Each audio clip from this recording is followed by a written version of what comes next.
alegria e satisfação que cumprimentamos os nossos amigos e irmãos do portal Escola Dominical com a gloriosa paz de nosso Senhor e Salvador Jesus Cristo.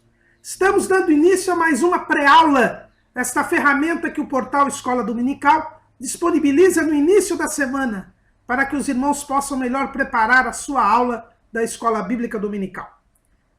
Leiam a revista das lições bíblicas, assistam a esta pré-aula, leiam os textos de apoio que nós disponibilizamos no site do portal Escola Dominical ao longo da semana. Ouçam a leitura diária, que nós temos um comentário breve que serve tanto para o momento devocional como para a preparação da aula. A leitura diária que se encontra na revista, que nós disponibilizamos em áudio. Se tiverem alguma dúvida, acessem a sala dos professores. Se você ainda não é cadastrado no portal Escola Dominical, o irmão comparecerá ali como convidado, pois o cadastramento do site está suspenso, mas o irmão terá pleno acesso ali. Vejam também os links de outros textos de apoio e de outras videoaulas que nós disponibilizamos nas redes sociais do portal Escola Dominical ao longo da semana, no Facebook, no Twitter e no LinkedIn. No sábado à noite, às 19 horas, horário de Brasília, nós também disponibilizamos a transmissão ao vivo da aula da Escola Preparatória dos Professores e Amigos da Escola Bíblica Dominical da Igreja Evangélica Assembleia de Deus, Ministério do Belém, na sede aqui em São Paulo. Mas, sobretudo, compareça à Escola Bíblica Dominical no domingo. A Escola Bíblica Dominical é a igreja local reunida que evangeliza enquanto ensina e ensina enquanto evangeliza, como nos ensina o pastor Antônio Gilberto. Estamos hoje terminando o primeiro trimestre de 2015. Como dizem os latinos, tempus fugit. O tempo voa. Já estamos terminando o primeiro trimestre de 2015, cujo tema foi os 10 mandamentos, valores divinos para uma sociedade em constante mudança. O nosso comentarista, o pastor Ezequias Soares da Silva, presidente das Assembleias de Deus em Jundiaí, aqui no estado de São Paulo, e membro do Conselho de Doutrina e do Conselho de Apologética da Convenção Geral das Assembleias de Deus no Brasil. A nossa última lição, que é o quarto e último bloco desse trimestre, um bloco conclusivo, tem como título a lição de número 13, A Igreja e a Lei de Deus. Estudamos os 10 mandamentos. Vimos mandamento por mandamento. Vimos quais os casos de descumprimento do mandamento. Vimos quais os deveres morais que são impostos pelo mandamento. Vimos o alcance que Jesus deu a cada mandamento. E agora, nesta última lição, indagaremos. A igreja está sujeita aos 10 mandamentos? Estamos debaixo dos 10 mandamentos? Qual o papel da igreja em relação à lei, ou melhor dizendo, qual o papel da lei em relação à igreja de Deus? É um tema que perpassou todo o trimestre. Várias vezes nós somos indagados a respeito do porquê do estudo dos 10 mandamentos. Se os 10 mandamentos fazem parte da dispensação da lei de Moisés, se nós estamos hoje na graça. Afinal de contas, o Evangelho, segundo escreveu João, no capítulo 1 e no versículo 14, ele nos diz o seguinte, aliás, versículo 17, porque a lei foi dada por Moisés, a graça e a verdade vieram por Jesus Cristo. Há também quem mencione Lucas 16 e 16. A lei e os profetas duraram até João. Desde então é anunciado o reino de Deus, e todo homem emprega força para entrar nele. E, como se fosse pouco, podemos também mencionar Mateus, capítulo 11, versículos 12 e 13. E desde os dias de João Batista até agora se faz violência ao reino dos céus, e pela força se apoderam dele. porque todos os profetas e a lei profetizaram até João. João Batista já passou. Jesus já veio. Por que então estudar os 10 mandamentos? Qual o papel da lei em relação à igreja, já que a dispensação da lei passou? É este o tema da nossa aula de hoje, da nossa lição. Em primeiro lugar, irmãos, devemos distinguir entre a lei de Deus e a dispensação da lei. São duas coisas distintas, diferentes. A lei de Deus e a dispensação da lei. A lei de Deus, como ela é de Deus, ela é eterna, ela é imutável, porque Deus é eterno, Deus não muda, ele é imutável. A lei de Deus é diferente da dispensação da lei. A lei de Deus é eterna, ela é imutável. A dispensação da lei foi um período em que Deus tratou com o homem no seu plano da salvação através da lei. Nós sabemos, quando abrimos a Bíblia, no capítulo 1, no versículo 1 do livro do Gênesis, que no princípio criou Deus os céus e a terra. Deus criou todas as coisas. Por isso o salmista, no Salmo 24, e no versículo 1, ele diz o seguinte: do Senhor é a terra e a sua plenitude, o mundo e aqueles que nele habitam, porque ele afundou sobre os mares e afirmou sobre os rios. Deus criou todas as coisas, e por ele ser o Criador, ele é o dono de todas as coisas. Ele é o Senhor, ele é o soberano, ele é o ser supremo. Portanto, todas as coisas pertencem a Deus, porque foram criadas por ele. E ele, sendo o Senhor, foi ele quem estabeleceu as leis que regem o universo. Nós vimos isso na introdução do trimestre. Deus estabeleceu as leis que regem o universo. Tanto as leis físicas, ou leis naturais, como as leis morais. Quando ele criou o homem, à sua imagem e à sua semelhança, Deus estabeleceu leis morais. Por quê? Porque como o homem foi criado à sua imagem e semelhança, ele foi criado sabendo discernir entre o bem e o mal, entre o certo e o errado. Ele foi criado um ser moral. O único ser moral que viveria sobre a face da terra é o ser humano. Deus havia criado os anjos também como seres morais, mas eles habitavam os céus. Deus mesmo é um ser moral, porque ele define o que é o certo, o que é errado, o que é o bem e o que é o mal. E foi nesta definição do que é certo, do que é errado, foi nesta definição a respeito do que é bom, do que é mal, que Deus criou as leis morais deste mundo. As leis morais foram criadas por Deus a partir do momento da criação do homem. E nós já vimos isso na introdução do trimestre. Os rabinos judeus entendem que os preceitos morais foram criados quando Deus deu a seguinte ordem ao homem no Jardim do Éden, lá em Gênesis capítulo 2, versículos 16 e 17. E ordenou o Senhor Deus ao homem, dizendo: de toda árvore do jardim comerás livremente, mas da árvore da ciência do mal, da ciência do bem e do mal, dela não comerás, porque no dia em que dela comeres, certamente morrerás.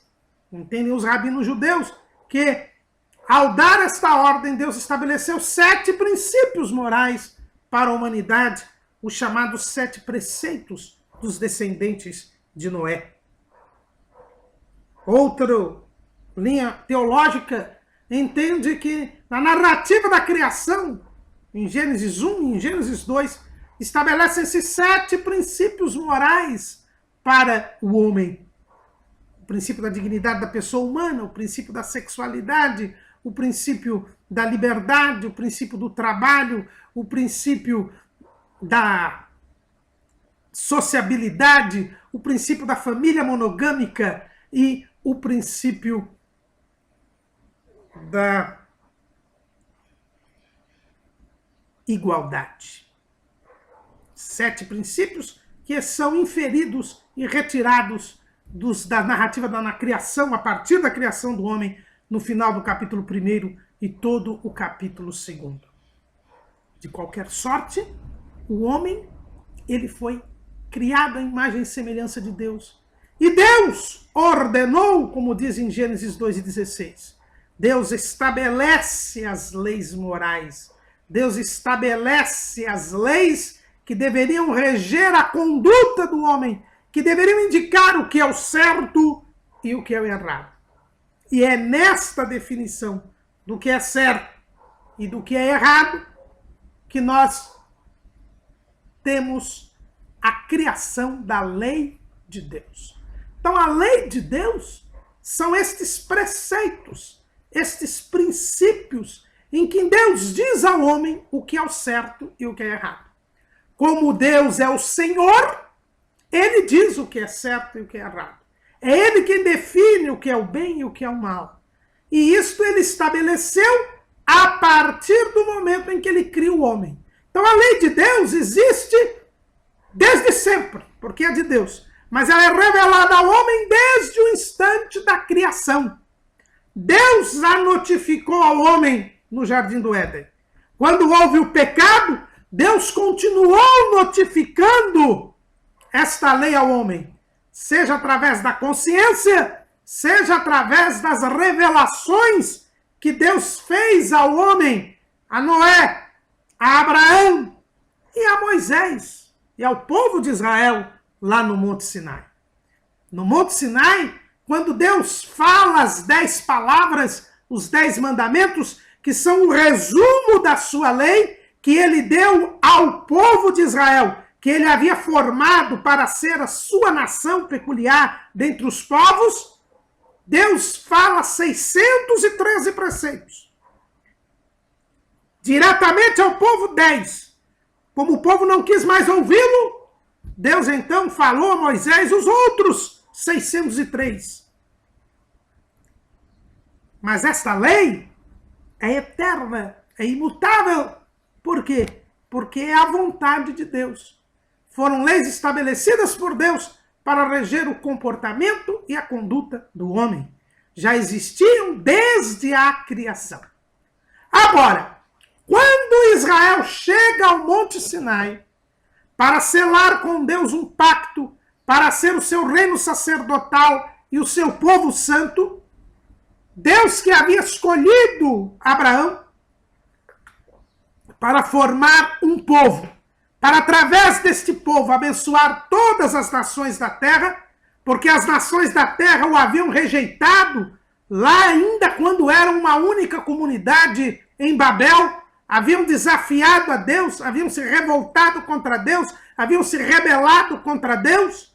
Deus então, para não destruir a humanidade, espalhou aquela comunidade única, dando origem a todas as nações da terra, porque confundiu as suas línguas. Deus então chama Abrão lá de Ur dos Caldeus e começa a formar uma nação, para que através desta nação vir a abençoar todas as famílias da terra. E quando esta nação já tem povo, quando esta nação já é liberta da escravidão no Egito, Deus a leva até o Monte Sinai, para ali selar um pacto, para que Israel fosse o seu reino sacerdotal e o povo santo, para que Israel recebesse a promessa feita a Abrão cujo nome foi mudado para Abraão. Mas Israel não tinha condições de receber esta promessa. Israel havia falhado nas 7 provas que teve de fé desde a saída do Egito até a chegada ao Monte Sinai. Falhou em todas as provas. Quando Deus disse que iria se apresentar no monte, que iria falar com o povo, e que o povo esperasse o sonido longo da buzina para subir ao monte e aí receber a lei de Deus em seus corações, o povo de Israel, ao ouvir as 10 palavras, temeu, teve medo, porque não tinha amor a Deus, porque não cria em Deus, e pediu que Moisés fosse ao monte. O povo se retirou, está lá em Êxodo 19 e 18. Vamos ler aqui. Aliás, 20 e 18. E todo o povo viu os trovões e os relâmpagos e o sonido da buzina e o monte fumegando. E o povo, vendo isso, retirou-se e pôs-se de longe. E disseram a Moisés: fala tu conosco e ouviremos. E não fale Deus conosco, para que não morramos. Eles não atentaram ao que Deus havia dito, lá em Êxodo 19, 13. Nenhuma mão tocará nele, porque certamente será apedrejado ou asseteado. Quer seja animal, quer seja homem, não viverá. Soando a buzina longamente, então subirão ao monte. O povo não esperou o sonido longo da buzina. O povo não creu nas palavras de Deus. O povo não confiou em Deus. Achou que Deus iria matá-los. E por isso Moisés foi ao monte. E Deus então passou os estatutos, os mandamentos a Moisés. Moisés desce do monte com um livro onde estavam escritas as palavras de Deus e os mais mandamentos que Deus deu, que estão ali em Êxodo 21 até 23.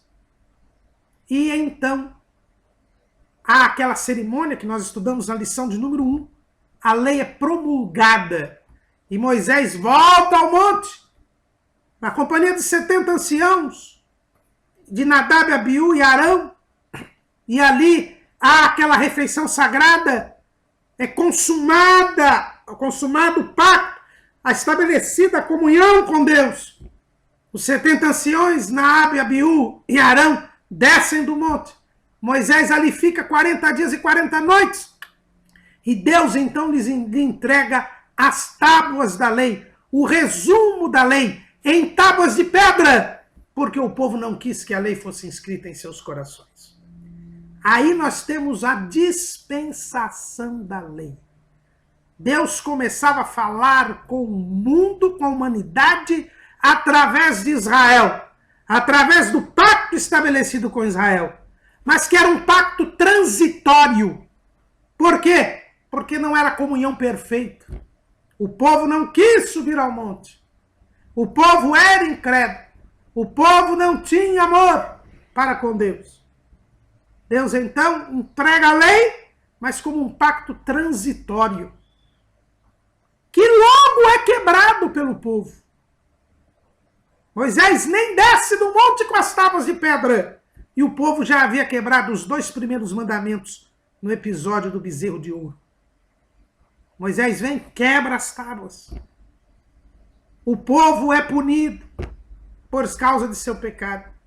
Moisés sobe ao monte para pedir misericórdia a Deus. Deus atende a intercessão de Moisés. Novas tábuas são dadas ao povo, colocadas dentro da arca. Mas a arca é colocada num lugar santíssimo que era inacessível ao povo. A lei estava dentro da arca, que estava no lugar santíssimo, onde só o sumo sacerdote podia entrar uma vez ao ano para expiação dos pecados. Havia um véu que separava o lugar santíssimo do povo, como simbolizar a separação que ainda havia entre Deus e Israel por causa do pecado. A dispensação da lei, com seus 613 mandamentos, é o período em que Deus trata com a humanidade através de Israel. através dos preceitos morais, civis e cerimoniais da lei que Deus deu a Israel. Mas um período transitório, porque haveria outro período para que a plenitude da comunhão com Deus fosse estabelecida. Que o pacto da lei era transitório, isso nós vemos a partir do próprio Moisés. Moisés, ele mostra que haveria de vir um outro profeta, como ele, para que o povo ouvisse. O trabalho de Moisés era inconcluso. E o próprio Moisés, ao se despedir do povo, anuncia que haveria de vir outro profeta para concluir esta obra, para estabelecer uma comunhão plena com Deus. Está lá em Deuteronômio, capítulo 18, versículo 15. O Senhor teu Deus te despertará um profeta do meio de ti, de teus irmãos, como eu. A ele ouvireis. Conforme tudo que pediste ao Senhor teu Deus em Horebe, no dia da congregação, dizendo: não ouvirei mais a voz do Senhor meu Deus, nem verei este grande fogo, para que não morra. Então o Senhor me disse: bem falaram naquilo que disseram. Eis-lhe suscitarei um profeta do meio de seus irmãos como tu, e porei as minhas palavras na sua boca, e ele lhes falará tudo o que eu lhe ordenar. E será que qualquer que não ouvir as minhas palavras, que ele falar em meu nome, eu o requererei dele. Por causa daquele gesto do povo de não ir ao monte, de não querer ouvir as palavras de Deus, a lei se mostrou imperfeita. E o próprio Moisés, se despedindo do povo, diz que Deus levantaria um outro profeta para falar as palavras de Deus. E o povo deveria ouvi-lo, a este outro profeta, para poder ter comunhão plena com Deus. Mas não é só nesta passagem que Moisés mostra a insuficiência da lei, porque a lei não tinha tirado o pecado do povo, porque havia uma separação entre Deus e o povo por causa do pecado, e apesar da lei, o próprio Moisés, no seu discurso de despedida, são 3 discursos de despedida, que é o livro de Deuteronômio, lá em Deuteronômio capítulo 10, versículo 16, Moisés diz: circuncidai, pois, o prepúcio do vosso coração, e não mais endureçais a vossa cerviz. E em Deuteronômio 30, versículo 6, Moisés ainda diz: e o Senhor teu Deus circundará o teu coração e o coração da tua semente, para amares o Senhor teu Deus com todo o coração e com toda a tua alma, para que vivas. Moisés mesmo diz para o povo que haveria de haver um novo estado espiritual para o povo. O povo seria circuncidado no seu coração, e não apenas circuncidado na carne, como havia determinação para que todo macho ao 8º dia fosse circuncidado na carne. Mas haveria um dia em que o Senhor circuncidaria o coração do povo. E que dia seria este? Seria quando o povo retornasse à terra, porque o próprio Moisés havia profetizado que o povo perderia a terra pela sua desobediência. A máxima punição prevista na lei para o povo de Israel era a perda da terra prometida. E aqui ele diz que quando o Senhor o tirasse da terra, ele traria de volta e circuncidaria o coração do povo. Isso Moisés já havia dito no deserto para o povo, lá em Levítico 26 e 41. Eu também andei com eles contrariamente, e o fiz entrar na terra dos seus inimigos. Se então o seu coração incircunciso se humilhar, e então tomarem por bem o castigo da sua iniquidade, também eu me lembrarei do meu concerto com Jacó, e também do meu concerto com Isaque, e também do meu concerto com Abraão, me lembrarei, e da terra me lembrarei. Moisés já havia dito, em nome do Senhor, que haveria de existir um tempo em que haveria circuncisão do coração. Porque a lei foi escrita em tábuas de pedra, porque o povo não quis subir ao monte para ter a sua lei escrita nos seus corações. E esta mesma promessa de Deus, Jeremias, o profeta levantado por Deus para pregar antes da aplicação da perda da terra prometida. Porque Deus é tão misericordioso, irmãos, que mesmo com o povo desobediente a ponto de sofrer a máxima punição, Deus ainda levantou um profeta para pregar durante 40 anos para que o povo se arrependesse e não perdesse a terra prometida. Mas o povo não se arrependeu. E este profeta foi Jeremias. E Jeremias volta a falar sobre a circuncisão do coração. Ele diz, 4:4 de Jeremias, circuncidai-vos para o Senhor e tirai os prepúcios do vosso coração, ó homens de Judá e habitadores de Jerusalém, para que a minha indignação não venha sair como fogo e arda de modo que não haja quem a apague por causa da malícia de vossas obras. E o mesmo Jeremias é usado por Deus para mostrar que a dispensação da lei era algo provisório.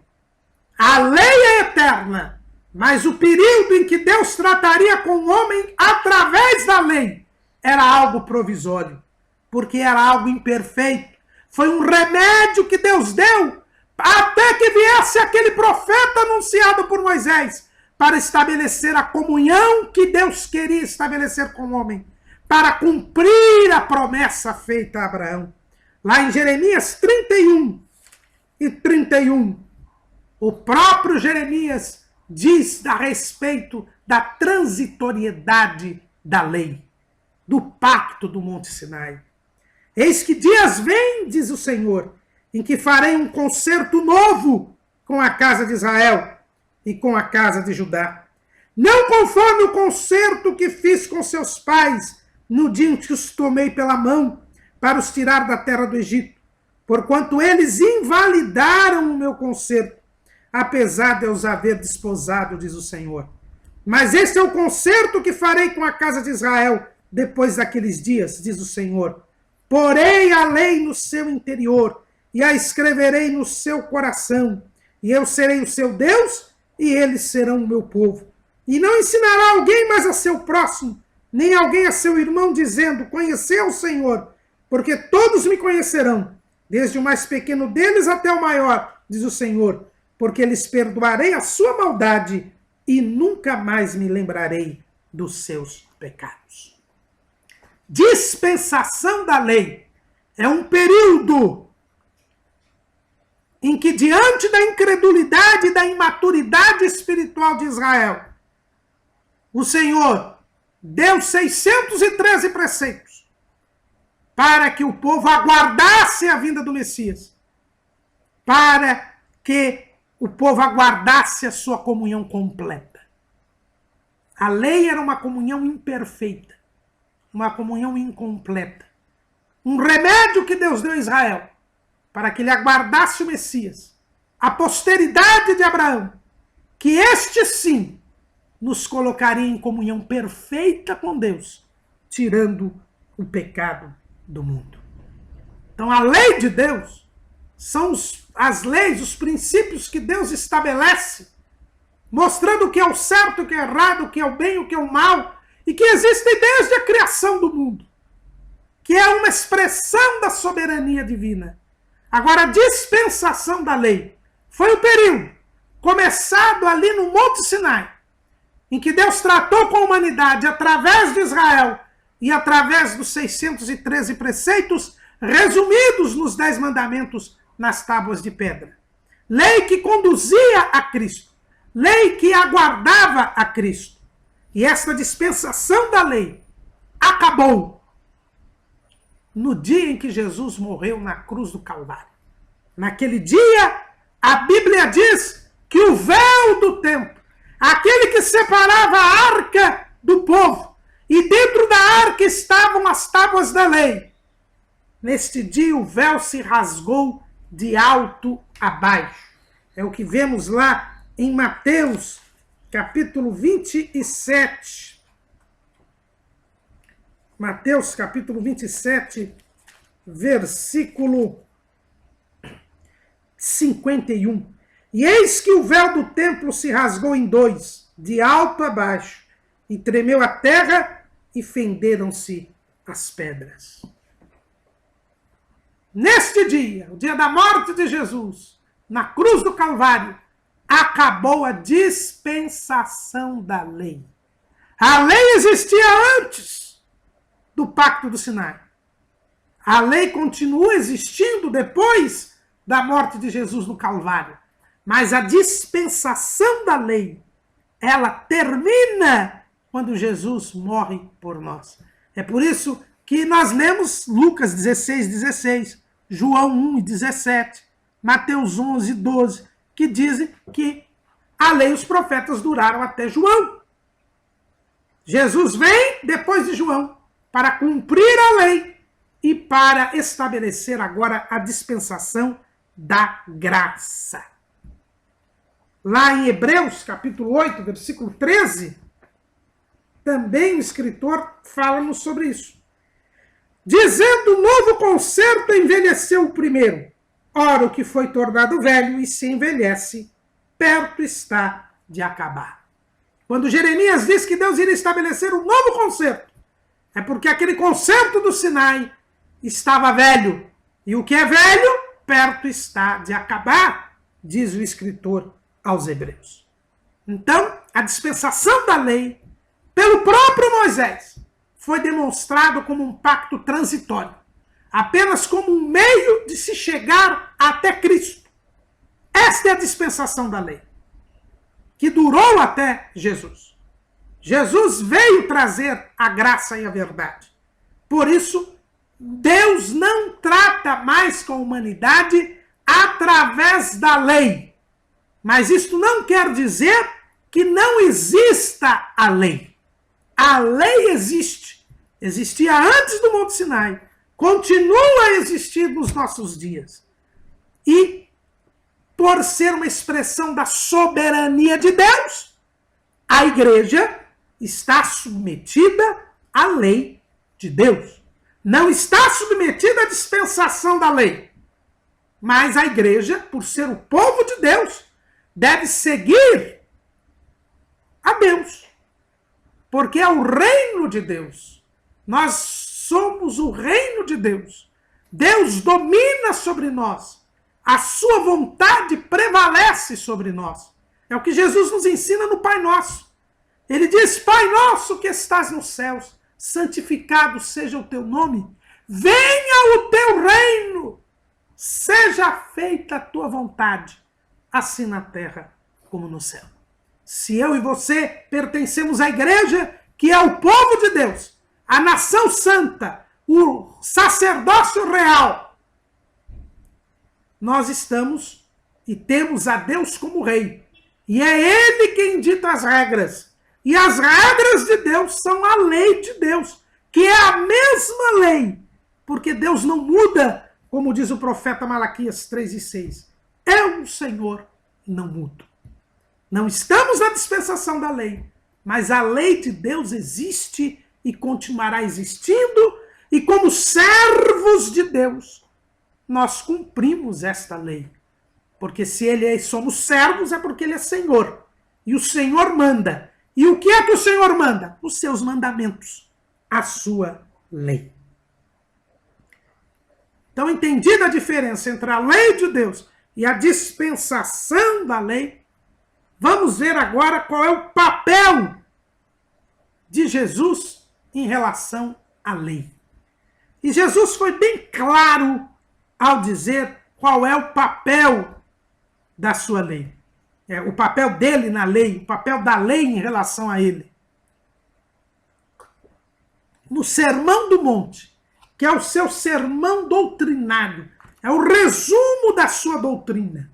Assim como os 10 mandamentos são um resumo da lei de Deus, o Sermão da Montanha ou o Sermão do Monte é um resumo da doutrina de Jesus. É o que a Bíblia nos diz lá em Mateus 7:28. E aconteceu que, concluído Jesus este discurso, a multidão se admirou da sua doutrina. No discurso, no Sermão do Monte, Jesus expõe a síntese da sua doutrina. E logo no início deste sermão, Jesus diz qual é o papel da lei em relação a ele e dele em relação à lei. Está lá em Mateus, capítulo 5, versículo 17. Não cuideis que vim destruir a lei ou os profetas. Não vim abrogar, mas cumprir. Essa declaração de Jesus, que tem sido muito mal interpretada, deve ser bem compreendida. E quando nós entendemos qual é o papel de Jesus em relação à lei, nós entendemos qual é o papel da igreja em relação à lei, porque a igreja é o corpo de Cristo. Cristo é a cabeça da igreja.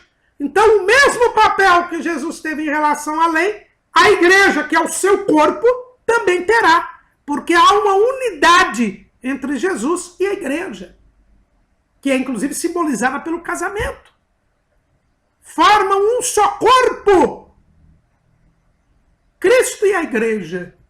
E, portanto, o papel de Jesus com relação à lei é o papel da igreja com relação à lei. E que Jesus nos ensina aqui? Não cuideis que vim destruir a lei, mas os profetas. Não vim abrogar, mas cumprir. Aqui, para nós bem entendermos o texto, nós teremos que pegar os 3 verbos que nós temos na nossa tradução em português, mas que na verdade são 2 verbos no original grego. Destruir, abrogar e cumprir. O primeiro verbo é destruir, que em grego é kataluo. O que quer dizer kataluo? Kataluo, e nós colocamos aqui em nosso esboço, o que quer dizer kataluo. Aqui está escrito o que quer dizer kataluo.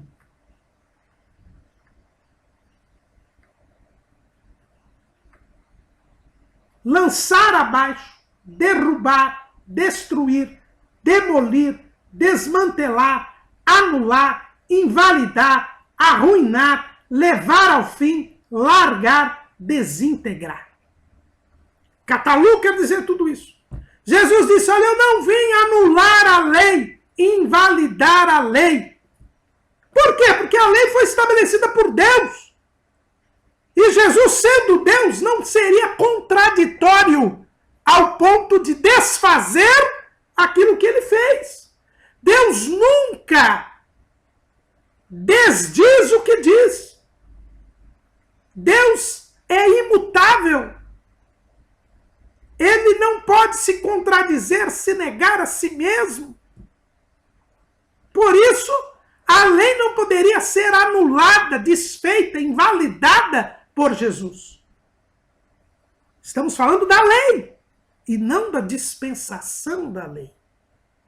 Jesus não poderia destruir a lei, porque a lei é divina e ele, sendo Deus, não poderia desfazer o que ele mesmo fez. Porque Deus não é contraditório. Não venha abrogar. O que a versão Almeida Revista Corrigida traduz por abrogar é o mesmo verbo kataluo. Aqui no grego nós temos 2 verbos apenas.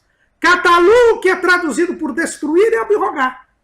Então, quando ele diz não vim abrogar, e aí essa expressão foi usada na tradução, porque é uma linguagem jurídica. O que é abrogação?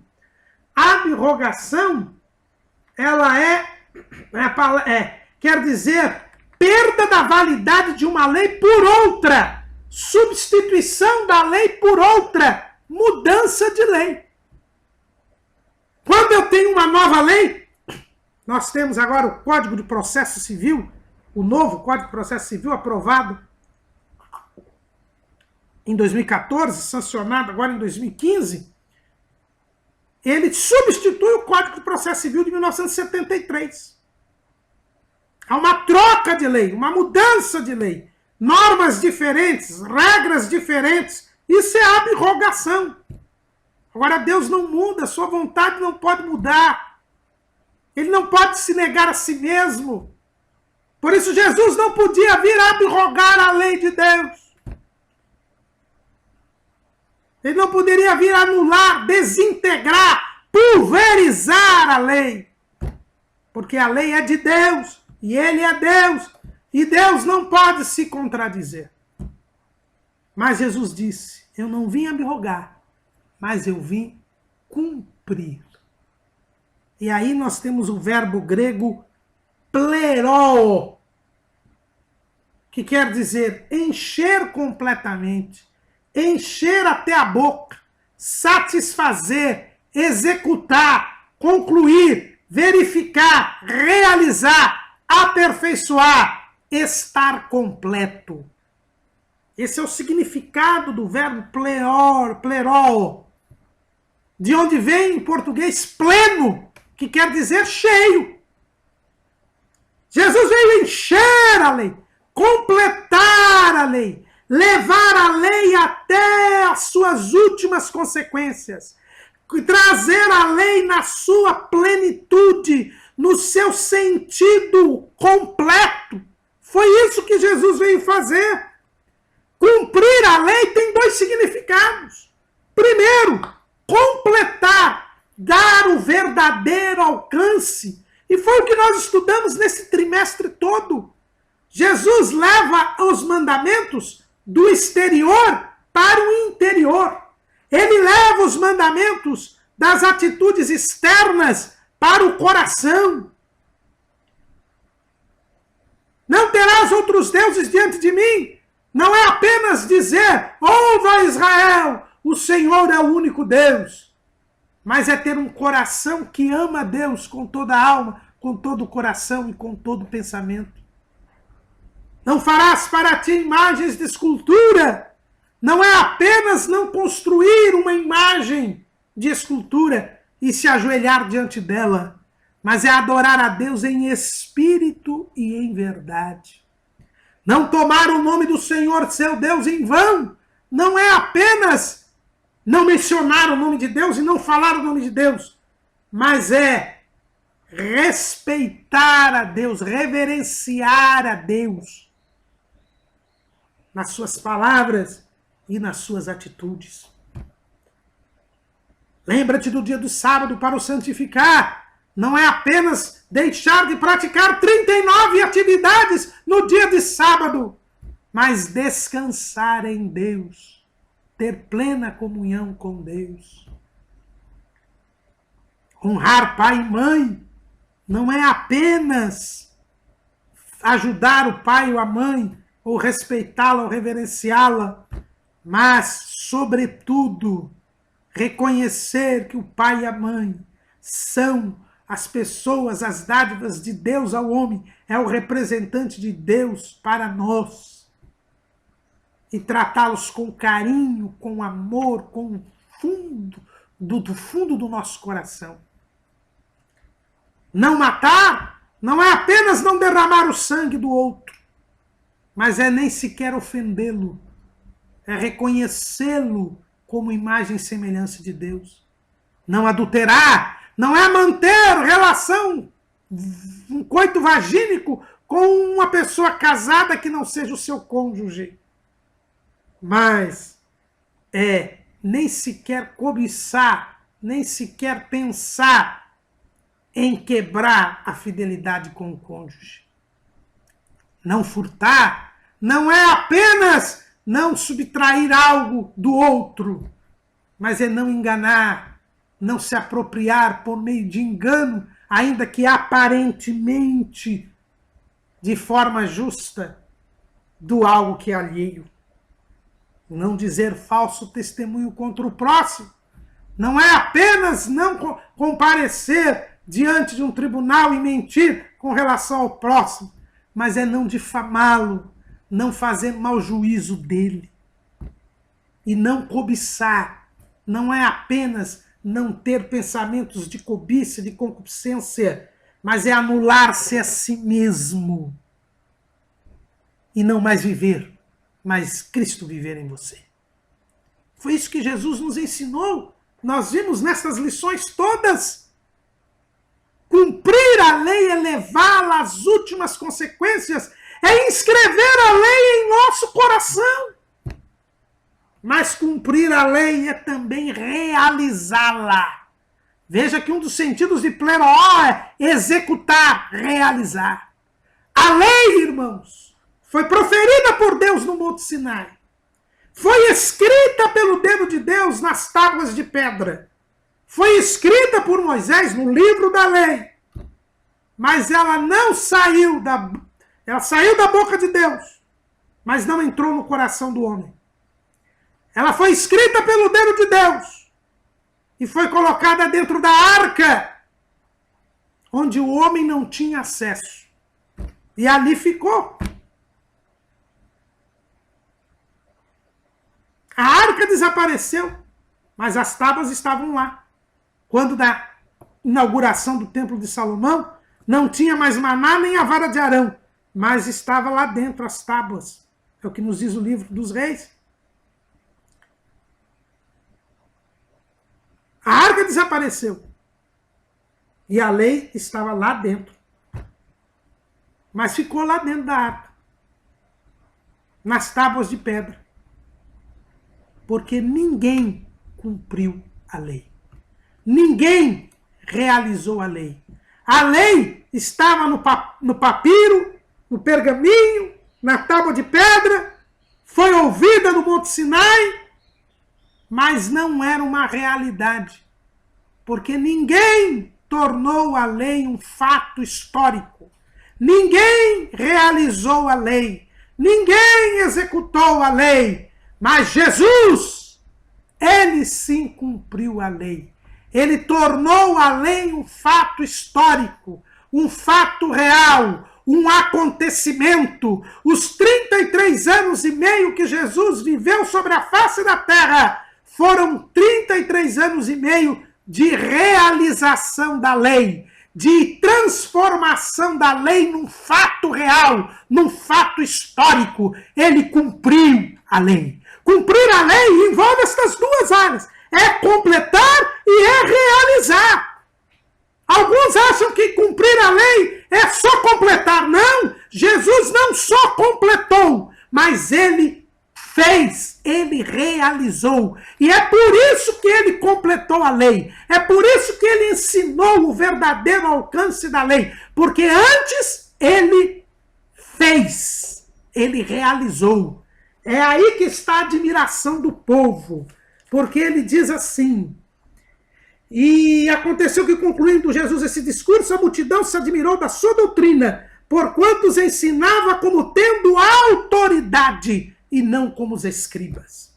Esta autoridade de Jesus está demonstrada pelas obras de Jesus, pela realização, execução da lei. É o que está escrito lá em Atos, capítulo 1, versículo 1. Lucas, o seu pormenor, ele diz assim: fiz o primeiro tratado ao Teófilo acerca de tudo que Jesus começou, não só a fazer, mas a ensinar. Jesus pode nos trazer o sentido completo da lei, porque ele executou a lei. Ele transformou a lei em um fato histórico, em um acontecimento real. Ele trouxe a lei para a realidade, para a vida. Ela que só estava nas tábuas de pedra, só estava nos papiros e nos pergaminhos. Agora ela se torna um fato real.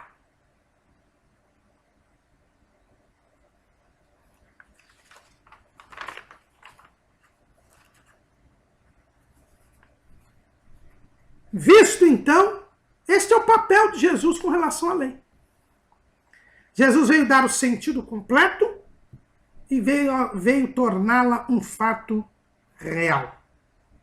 É por isso que a Bíblia diz que a lei foi dada por Moisés, a graça e a verdade vieram por Jesus. Através de Jesus, nós agora, por um favor imerecido, somos perdoados os nossos pecados. E por causa do perdão dos nossos pecados, a lei é inscrita em nossos corações. E agora nós podemos cumpri-la, podemos torná-la um fato real por Cristo e em Cristo. A graça e a verdade vieram por Jesus. A lei passou, deixou de ser uma hipótese para ser um fato, para ser algo acessível ao homem. Não porque ele mereça, não porque ele consiga cumprir a lei, mas porque a graça e a verdade vieram por Jesus. Moisés foi ao monte, não conseguiu levar o povo ao monte. O pecado persistiu.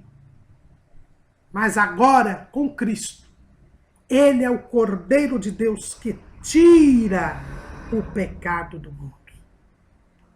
E nós subimos de patamar. Nós agora, por Cristo, temos o pacto da promessa, o pacto de Abraão. É por isso que Jesus disse que os seus discípulos têm de superar a justiça da lei. Olha o que está escrito em Mateus 5:20. Porque vos digo que se a vossa justiça não exceder a dos escribas e fariseus, de modo nenhum entrareis no reino dos céus.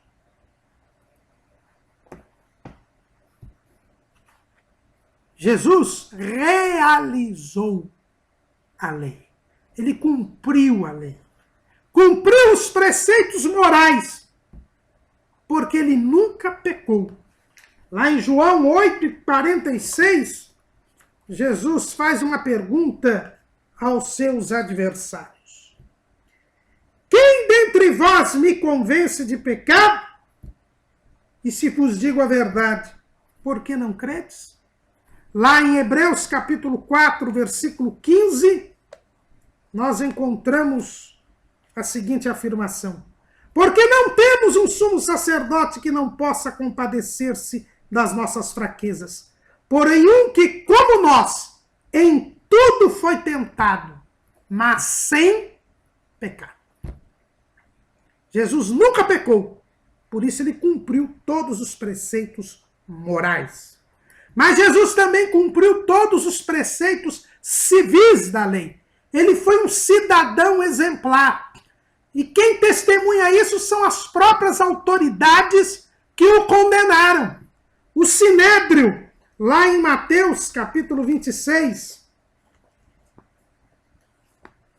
versículos 59 a 62.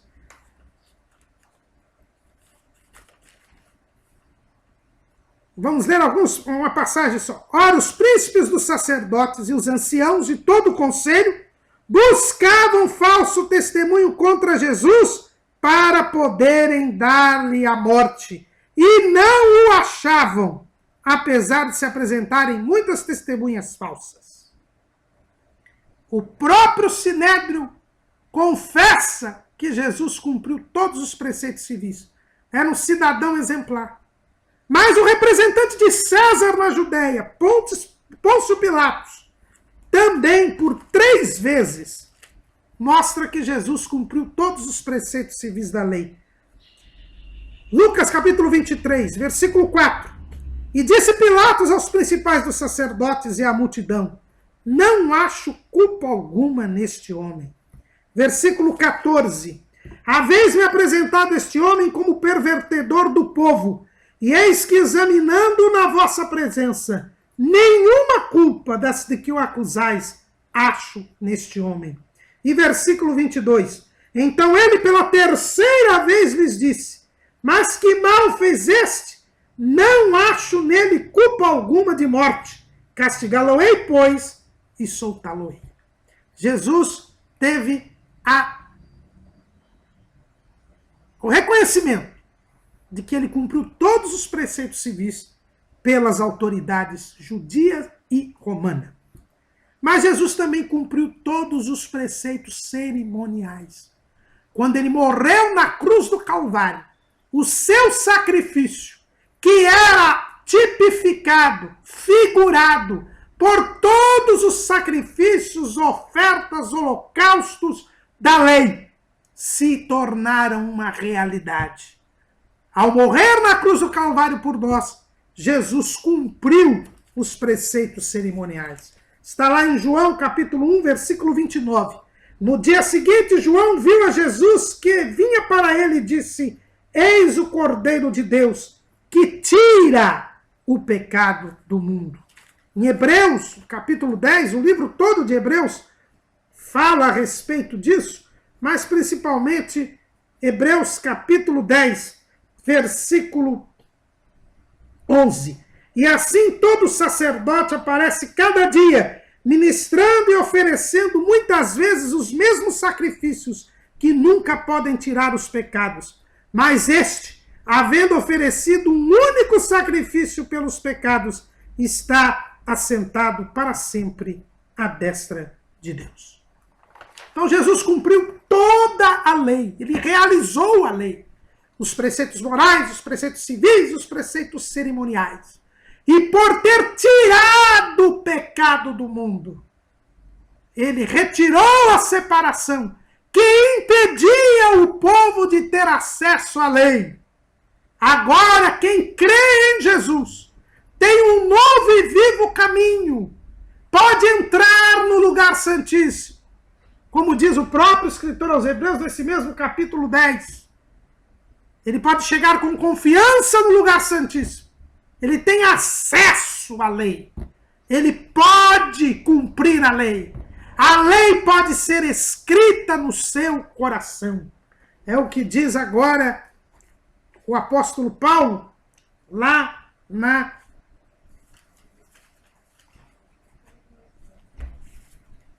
primeira carta que escreveu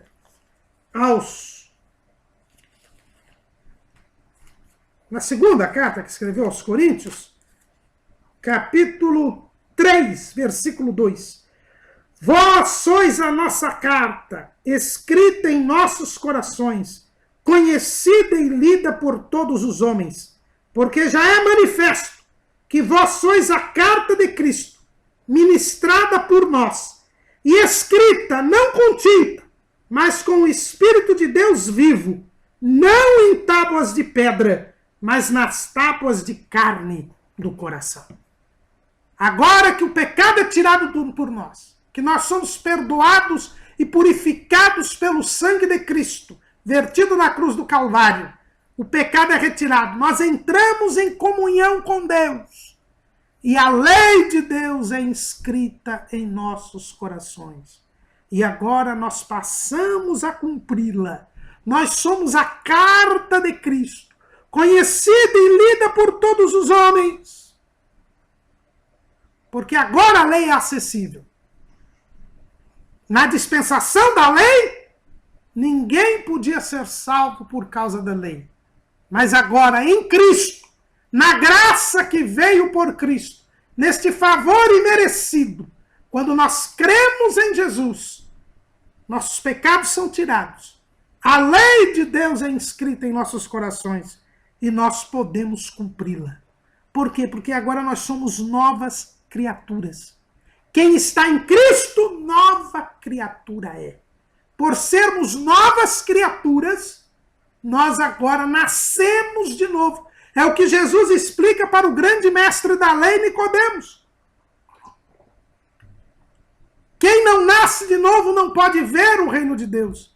E quem não nasce da água e do Espírito não pode entrar no reino de Deus.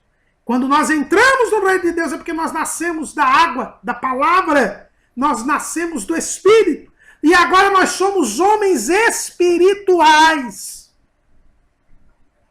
E é por isso que nós podemos cumprir a lei. Por quê? Porque o novo homem, a nova criatura em Cristo, é um homem espiritual. E se a lei é espiritual, somente o homem espiritual pode cumpri-la. Paulo diz que nós somos espirituais.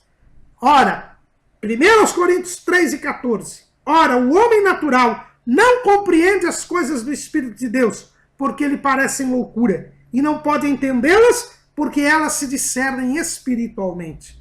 Mas o que é espiritual discerne bem tudo, e ele de ninguém é discernido. E o apóstolo Paulo diz que o motivo pelo qual o homem não pode cumprir a lei é porque ele é carnal. O velho homem é carnal.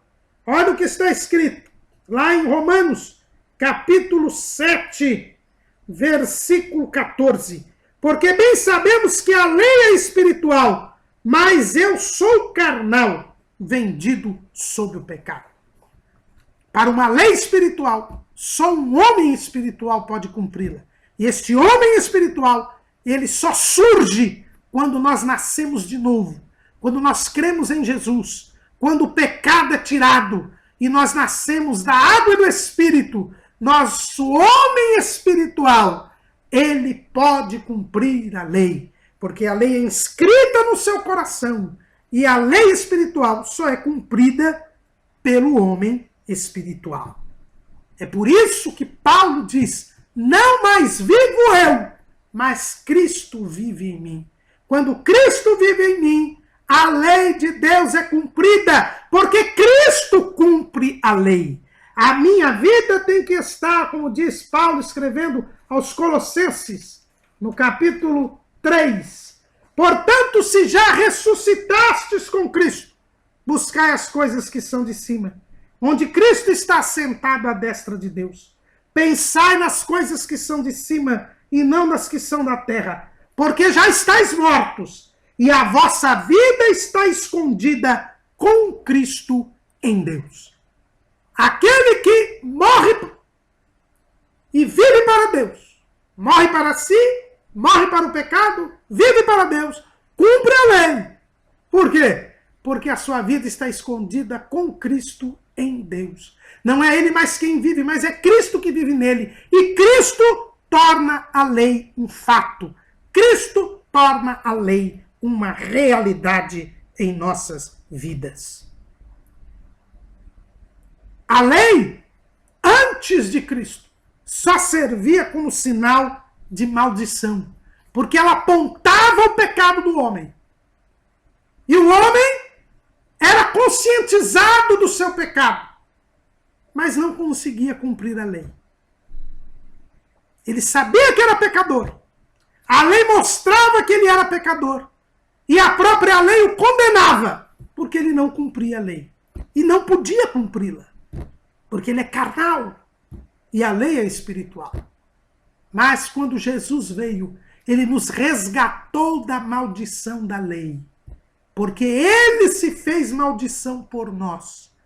Ele cumpriu a lei. Ele morreu por nós. Pagou o preço dos nossos pecados. E agora a lei continua nos apontando o pecado. Mas Cristo nos traz a salvação. Nós agora não somos mais condenados pela lei, porque nenhuma condenação há para os que estão em Cristo Jesus, que não andam segundo a carne, mas segundo o Espírito. Romanos 8:1. Jesus se fez maldição por nós. Lá na Epístola aos Gálatas, Paulo explica muito bem isso. No capítulo 3, versículo 11. E é evidente que pela lei ninguém será justificado diante de Deus, porque o justo viverá da fé. Ora, a lei não é da fé, mas o homem que fizer estas coisas, por elas viverá. Cristo nos resgatou da maldição da lei, fazendo-se maldição por nós. Porque está escrito: maldito todo aquele que for pendurado no madeiro. Para que a bênção de Abraão chegasse aos gentios por Jesus Cristo, e para que pela fé nós recebamos a promessa do Espírito. A lei continua nos apontando o que é o pecado. A lei nos serve como indicador de mostrar para nós o que é pecado e o que é certo e o que é errado. Mas nós não somos salvos pela lei. Porque Deus não trata mais com o povo pela lei. Porque Jesus já veio. Ele já cumpriu a lei. E nós agora podemos fazer a lei de Deus. Porque cremos em Jesus. Esse é o sentido. A lei não deixou de existir. Por isso é que nós estudamos os 10 mandamentos. A lei continua existindo. Agora, e eu posso cumpri-la. Eu agora tenho condições de cumpri-la. Por quê? E no seu sentido pleno. Por quê? Porque Jesus morreu por nós. Porque eu criei em Jesus. Porque Jesus tirou os meus pecados. Eu entrei em comunhão com Deus. A lei de Deus é inscrita no meu coração. Meu coração agora está circuncidado. E eu agora obedeço a Deus de coração. Amo a Deus com todo o coração, com toda a alma, com todo o pensamento e o próximo como a mim mesmo. Porque agora eu sou uma nova criatura, um homem espiritual, nascido da água e do Espírito. Eu nasci de novo pela minha fé em Jesus. E este novo homem, ele cumpre a lei de Deus. Este novo homem foi justificado. Este novo homem foi santificado. Ele é justo diante de Deus pelo sangue de Cristo. Ele agora está separado do pecado, unido a Deus. Faz o que Deus quer. Vive em unidade com Deus. Está livre da escravidão do pecado. Só Jesus pode nos libertar. É o que ele diz lá em João 8,34. Se, pois, o Filho vos libertar, verdadeiramente sereis livres. E liberdade não quer dizer fazer o que quiser. Pelo contrário, liberdade é fazer o que Deus quer. A verdadeira liberdade é fazer o que Deus quer. É conseguir fazer o que Deus quer. No capítulo 7 de Romanos, Paulo mostra que o homem no pecado, o homem carnal, ele quer fazer o bem, mas não pode, porque ele é escravo do pecado. Mas Jesus, quando veio, ele liberta o homem do pecado. Ele tira o pecado do homem, e aí o homem pode fazer o que Deus quer. Esta é a verdadeira liberdade, é fazer a vontade de Deus. E quando nós fazemos a vontade de Deus, nós cumprimos a lei de Deus, porque a lei é a vontade de Deus.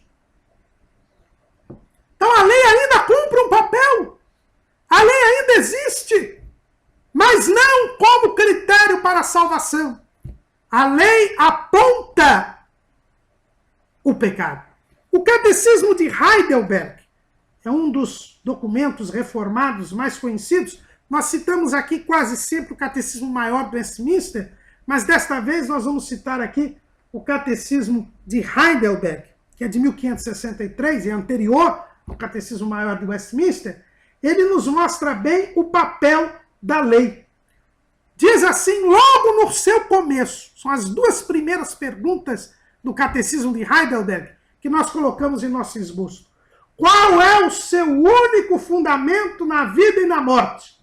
O meu único fundamento é meu fiel Salvador Jesus Cristo. A ele pertenço em corpo e alma na vida e na morte, e não pertenço a mim mesmo. Com seu precioso sangue, ele pagou por todos os meus pecados e me libertou de todo o domínio do diabo.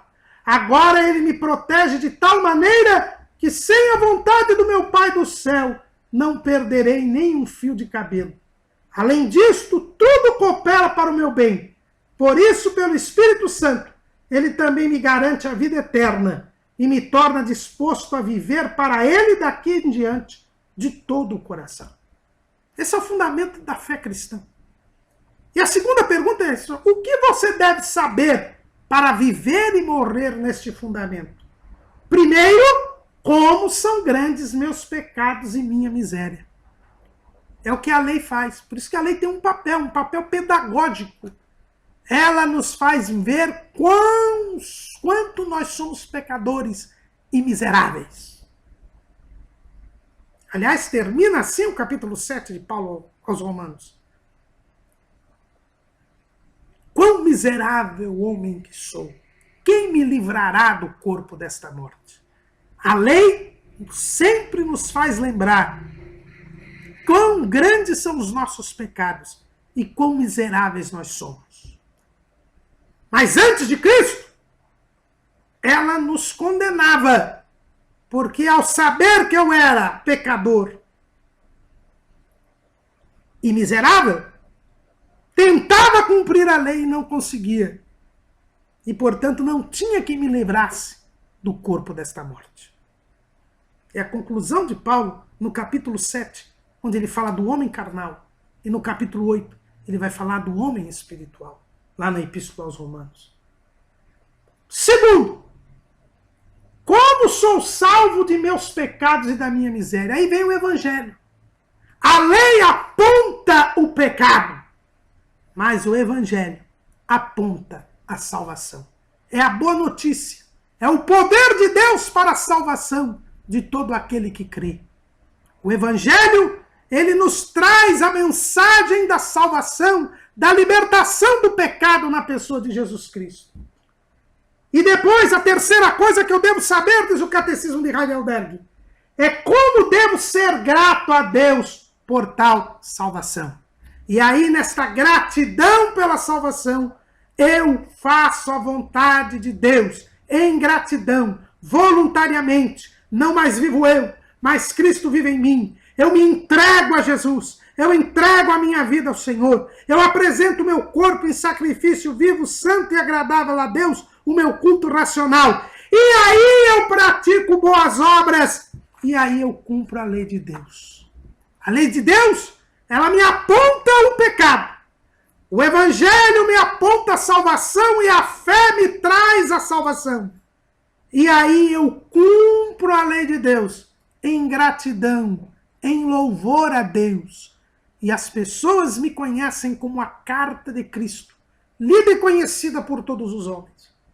E as pessoas, através de mim, através do meu testemunho, através do meu cumprimento da lei, pela graça de Deus, por estar Cristo em mim, verão as minhas boas obras e glorificarão ao Pai que está nos céus. A lei deixa de ser um instrumento de maldição para ser um instrumento de testemunho, para ser uma demonstração de testemunho da glória de Deus. Por quê? Porque eu agora... E foi para isso que Jesus nos salvou. Ele diz isso lá na sua oração sacerdotal. João 17, 22 e 23. E eu dei-lhes a glória que a mim me deste, para que sejam um, como nós somos um. Eu neles e tu em mim, para que eles sejam perfeitos em unidade, e para que o mundo conheça que tu me enviaste a mim, e que os tenha amado a eles, como me tens amado a mim. Cumprimento da lei através da igreja é o testemunho da igreja que faz a vontade de Deus. E isto leva o mundo a crer que Jesus é o Senhor e Salvador. Isto leva o mundo a crer e a se salvar. Isto leva o mundo a ver o amor de Deus para com eles. Mas existe, portanto, uma lei.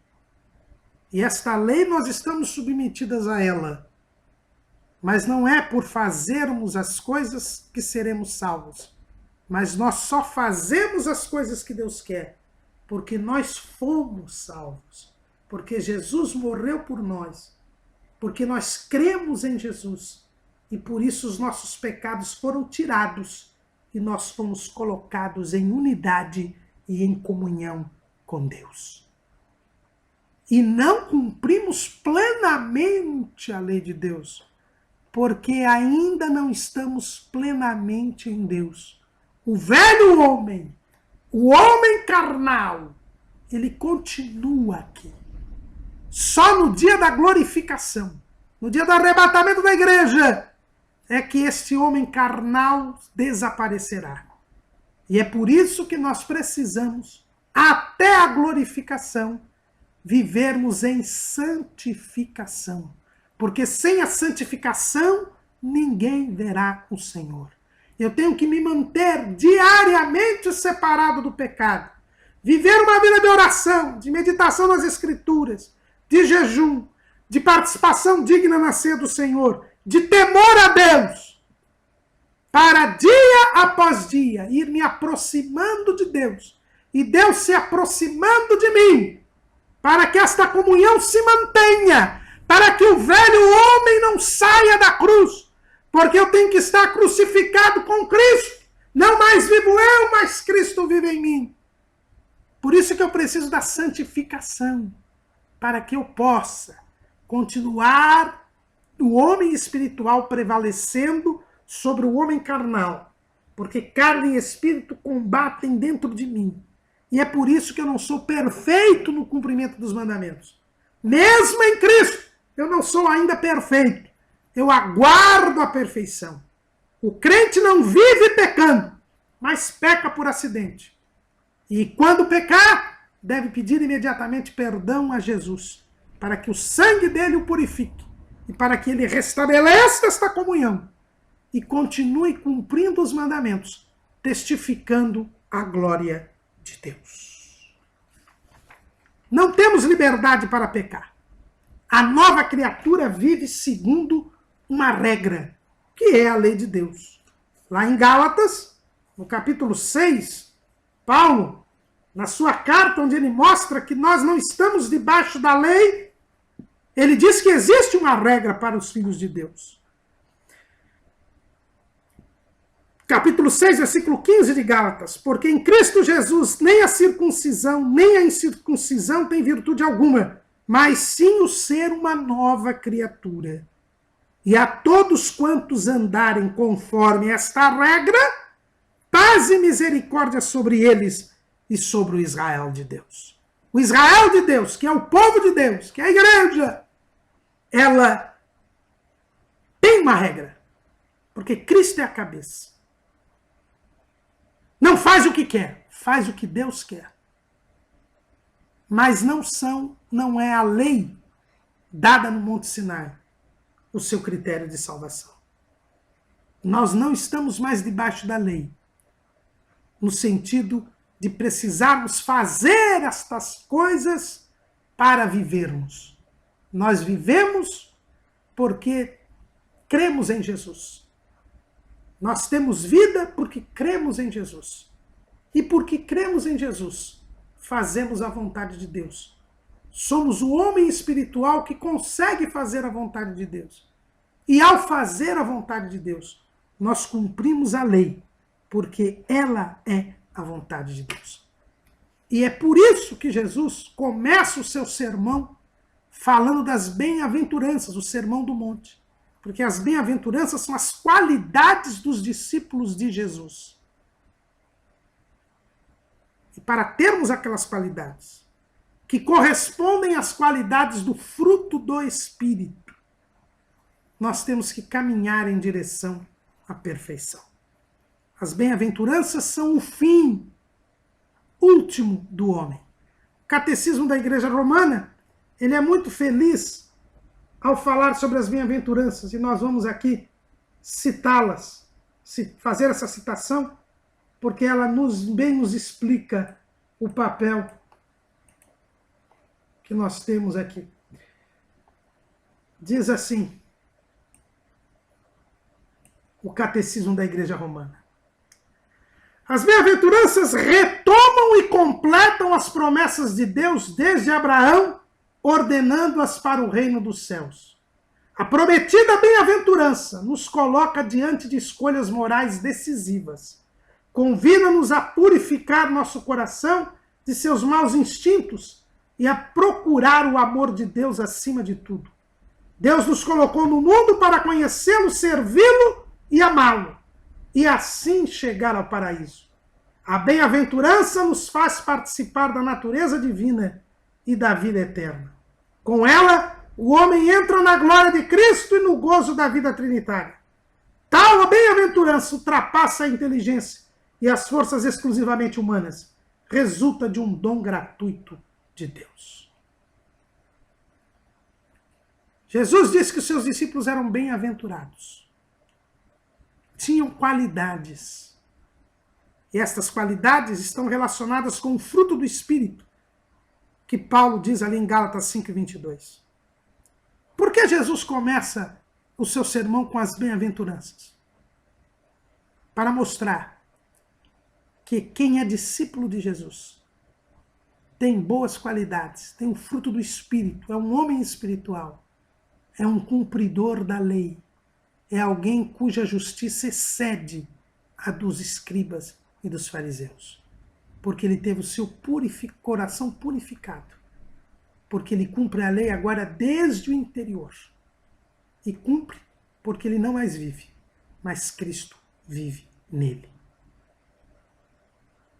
A lei não nos é mais maldição, porque nós não procuramos fazer o que está na lei para ter vida, porque sabemos que não temos condição de fazê-lo. Mas Jesus já veio. Jesus cumpriu a lei por nós. Levou-a no seu sentido pleno até o interior do coração e a tornou um fato real. E agora, quando nós cremos em Jesus, somos salvos pela graça, porque não merecíamos. Nossos pecados são tirados. Nós entramos em comunhão com Deus. Aí a lei de Deus é inscrita em nossos corações. E nós passamos a fazer a vontade de Deus, cumprindo os mandamentos, tornando mais uma vez uma realidade a vontade de Deus na terra. Porque não mais vivemos, mas Cristo vive em nós. A igreja está submetida à lei de Deus, mas uma lei que lhe é acessível por Cristo Jesus. Que ao término deste trimestre, quando nós estudamos os 10 mandamentos, nós tenhamos a consciência de que não é cumprindo preceitos que nós alcançaremos a vida eterna. Temos que ter a consciência de que somos incapazes de, por nossas forças, méritos e esforços, cumprir a vontade de Deus. Mas temos que ter a consciência de que se crermos em Cristo, de se nos submetermos a Ele, se Ele for o nosso Senhor e Salvador, se nós nos mantivermos separados do pecado e aguardando a sua vinda, vivendo em santidade, automaticamente, este novo homem que faz a vontade de Deus cumprirá os mandamentos. E nós, através destas boas obras, testificaremos de Cristo, ganharemos almas para o seu reino e seremos galardoados por ele no céu. Amém.